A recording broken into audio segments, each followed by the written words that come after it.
So there's a big difference between helping an individual sales rep double their close rate and then helping an entire team. Now, with my advanced inner circle program, I have had the ability to work with some really high level sales managers inside the wholesale space, guys doing 200K a month, 300K a month, all the way up to $600,000 a month. And what I've noticed is the really good dialed in sales managers all have a few things in common. So that's what I'm going to be covering today. If you're new to this channel, welcome. You know that all we talk about is helping individual reps and sales teams hit $100,000 months, wholesaling and flipping real estate. So I'll tell you a story. We just had a company that we've been working with for about 4 months. They came to us, they're doing like a mixture of referrals and they're doing some inbound. I'm not going to talk about the company name so that way I can go a little bit more in depth into some of the numbers. But this sales manager, he is a solid sales manager, really good operator. And I'm going to talk about some of the things that I've learned from him and have seen from other really good sales managers that have been able to drastically improve their close rate and their lead to deal. So number one, the best sales managers that I see, they are constantly leading from the front. So they're not just asking their team to do things that they're not willing to do.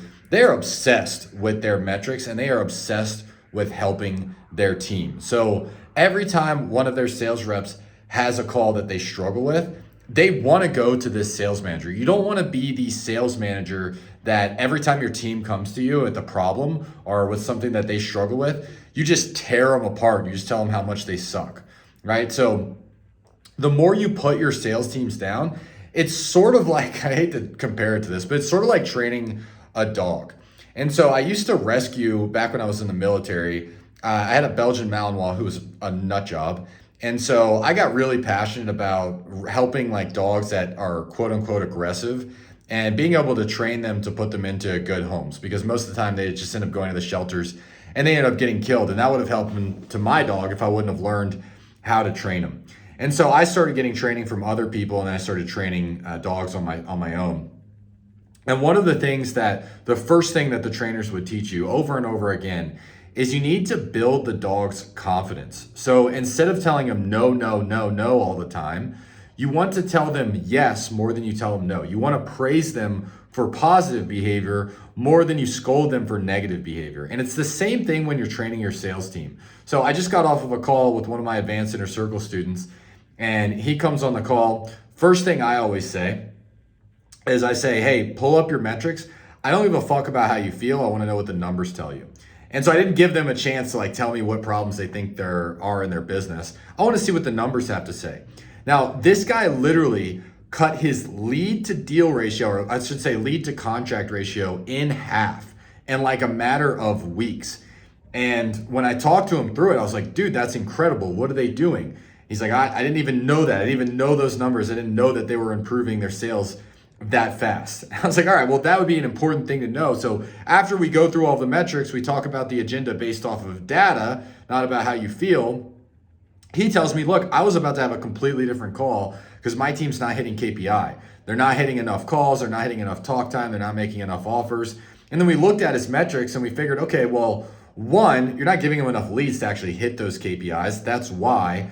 And then two, they are all improving. They're literally closing at 39%. Like appointment to contract was 39%. And their lead to deal went from like 40 to 20 in like a matter of weeks. It was impressive.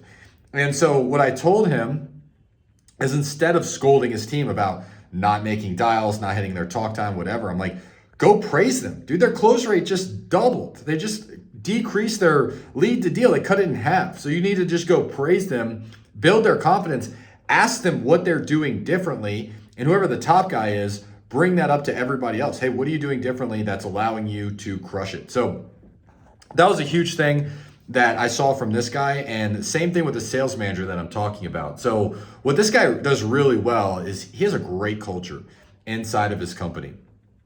And so inside of the company, there are some people that have been there for a really long time, and there's some newer guys. And he knows how to manage the team to get the most out of each person. So we had this new guy who came in. He was closing at 8%, which, is not terrible for a brand new rep that just started. He was new to the industry. He really hadn't had a real sales job. He had a quote unquote sales job, but it wasn't like B2C or exactly what we do. And so he's closing at 8%, completely new to him. And so what he did is he focused on the bottom first. So he focused on that bottom guy that was closing at 8%. And within a matter of like 4 weeks, we were able to get his close rate from 8% all the way up to 25%. And instead of scolding the guys that were the top closers originally, who are closing at like 20, 21%, what he did is he just started praising the guy that went from 8 to 25. Hey, bro, how'd you do that? And the guy said, well, I've been using the sales training, I've been practicing, I've been showing up on the calls, been doing call reviews. And what do you think happens to the top performers that are no longer the top performers? They're like, oh, I need to go do the same things that this guy is doing so I can elevate my sales skills as well. I want to be the top guy. Top performers are very competitive, so they want to be that type of person. This guy did a phenomenal job with that. He also told me, I won't go into too much detail so we're not like calling out the actual team. He told me they had like a punishment reward system. It's not like a punishment like, hey, I'm about to make you guys do burpees or like you're gonna get cut off with lead flow. It was like, hey, everybody closing over, I think it was like over 20%, maybe 25%. If you guys close over that, me and the other, I think it was the CEO of the company, we're gonna go do something like super embarrassing on stage in public, right? However, if you're closing under 25%, you have to do that. And it's not something that's like embarrassing where it's like humiliating. It's something fun, like a karaoke night or like a comedy club or something along the lines of that.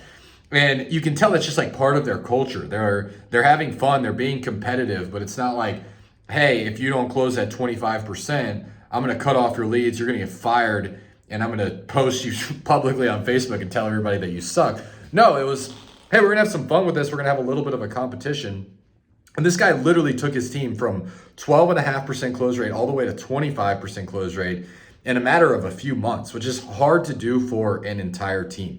Okay, so number one is being able to drive that culture, using that positive reinforcement. Number two, this is something that I see a lot of like newer sales managers really struggle with, is they're just constantly barking orders and they don't even know why they're asking the salespeople to do what they're doing, right? So they'll just like, have a sales rep that's closing 120, 140K a month. And instead of praising them for closing 120, 140K a month, they're like beating them up constantly about doing basic admin work. It's like, dude, sometimes you get those closers that are closing at a really high level. They just don't love doing admin work. They're not very good at admin work, right? But who cares? They're bringing you in a 5X, a 10X return on ad spend. So just continue to positive reinforce what they're doing. Now, what this guy does specifically well, this guy's doing about $600,000 a month, part of a really big team, is he just leads from the front. Him and the owner of the business, these guys are just leaders, man. They're just killers. So the owner of the business has been doing this for a really long time. He was the one that had the original call with me that signed up for the inner circle. And within like 2 weeks, probably within a week, he tells me what the sales team's dealing with. He's like, yeah, they're dealing with this problem, this problem, this problem. And I'm like, all right, cool, man. So are you going to be on the calls? He's like, hell yeah, I'm going to be on the calls. This dude's making like over $6 million a year. He shows up on the sales calls. Immediately what he does is he calls a lead that someone else didn't close. And he calls him and then he ends up getting it locked up. He's like, yeah, dude, I just used the tonality. And then he sends that lead to his team because his team was complaining about lead quality. Sends it, hey, I just locked it up. He did it on like a weekend too. Dude's a savage. And so what does that do to the team? They're like, holy shit, the owner of the company, of this huge company, is getting in and calling leads and closing deals to show us what's possible. And I'll tell you, same thing with the owner. The sales manager is the exact same way. This guy is sending me his calls, sending me his objection handlers, sending me his call reviews, and he is working on perfecting his skill. This guy is arguably one of the best people on the team as a sales manager, as a salesperson too. And he's still like, hey, I'm not too good for this stuff. I'll hop on a call. He'll do some objection handlers. He'll go in for price reductions. He's just absolutely crushing it as a sales manager. And you can see as a high level person why these guys are so successful. They're not just, telling everybody what to do, blindly following something that they don't even know why they're doing it. Like, oh, you gotta, hit this button in the CRM every single day. And he's constantly hyping people up. Here's the third thing that really high level sales managers understand which I've found low-level sales managers, or maybe I should say like newer sales managers kind of struggle with, is not every person should be treated the exact same. When you run a big team, you're going to notice like you're going to have your snowflakes, you're going to have your hard chargers that are a little bit more direct. You'll have a mixture of both. And some people respond differently to different types of things. So I know for my team, I have had those people that they're a little bit sensitive, right? You got to be careful in how you call them out. And I'll tell you, there's this one personality that you will see on your sales team over and over again if you hire enough people. And these are like the big egos, but high sensitivity. And so here's what I mean by that. These guys are typically pretty good. They've been naturally good at sales their entire life. They have a big ego. They're very confident, but they don't do very well with feedback, especially in a group setting. And a lot of times these end up being like the natural leaders inside of your company because they end up closing at a really high rate. They've been in the industry for a long time, so people look up to them. So again, when you're on a group call, like a group coaching call with your team, this is not the time to give them any sort of like negative feedback on the call. You want to make sure it's like positive feedback in front of everybody else. And then you pull them aside if you want to give them any sort of comments or critics or concerns or anything like that, right? This guy does that really well. So he knows the personality of each person. Same with the guy doing 300K a month. He knows the personality of each person on his team. He knows what they respond to. And I don't want to say it's not manipulating, but it's getting the most out of the people that you're working with. So for example, he knows that, okay, everybody looks up to this top guy, right? And if this top guy's not doing the things he's supposed to do, then nobody else is going to do it as well. Instead of saying, hey, you have to do this to the top guy, you have to do X, Y, and Z, what he'll say is, hey man, everybody on the team is looking up to you. And it would really help me out if you did the admin inside of the CRM because everybody else is going to do it as well. That would help the entire team. Do you see how that would help us? Do you want to help out with that as well? Are you on board with that? And these questions, the way that you ask them is how you're able to get the most out of the team. Okay, so that's the third thing. The fourth thing that I'll see is they know where to put their attention. All right, so what they'll do is they'll look for their lead to qualified, qualified to appointment, appointment to offer, offer to contract. And they're just focusing on that one constraint at a time. They just execute it relentlessly. And so I've had people that have like struggled to build their businesses quickly.